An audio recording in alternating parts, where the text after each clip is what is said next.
Hello friends, जय Jagannath. Welcome to my YouTube channel. आज मु आपण मानक सहित शेयर करी चिकेन बिरयानी रेसिपी। चलतु स्टार्ट करवा। देखंतु मु सब सामग्री आगुआ कटिंग कर सारी। देन एबे चिकेन को भी हलदी तेल सह गोले देछि। देन एबे आमे ग्रेवी पे मसला तैयार करवा। फर्स्ट ऑफ ऑल मु लंका गुंड पकेली, लूण, धनिया पाउडर, जीरा पाउडर, बिरयानी मसला, अदा रसुण पेस्ट, 100 ग्राम दही आउ अल्प अल्प लेंबू चुपुड़ी देली। देन आमे ए मसला को चिकेन सहित पूरा मिक्स करदबा। देन मिक्स करके भल भाव गुड़े दबा। देन 30 मिनिट पाई आमे चिकेन को एबे ढांकी दबा। एबे चलतु पियाज छाणीबा। देखंतु तेल गरम हो गलानी। एबे मु पियाज पकई देली।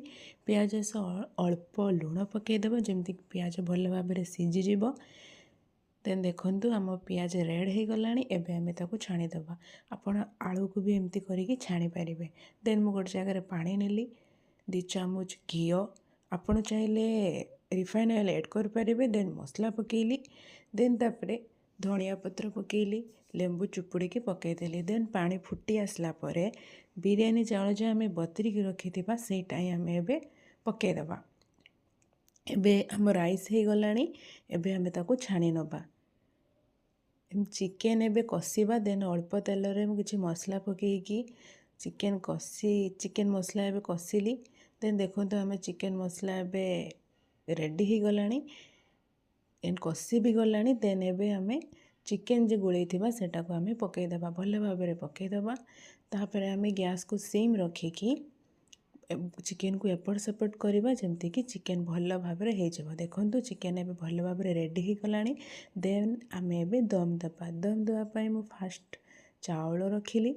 तापर पुणी चिकेन देली ऊपर जमती कि आम चिकेन जमती आमर न लागिबो। तापर पुणी मु आलू देली। आलू आ चिकेन ऊपर मु पुणी राइस रो लेयर देली। देखंतु तापर मु किछि कलर ऐड कली। देन किछि मसला यूज कली। देन तापर अल्प किछि स्वाद अनुसार अल्प किछि लूण भी आपण ऐड कर परिबे। मु जेमिति फिनिशिंग करछु आपण एमिति फिनिशिंग भी करि परिबे। देन देखंतु केते सुंदर आमे जतोल फिनिशिंग करछु केते सुंदर देखा जाउची। एबे आमे दम दबा। दम दबा पई हेले हमको 15 रु 20 मिनिट दम दबा। देखंतु रेडी हो गलानी। एबे आमे दम दबा को जाउछु।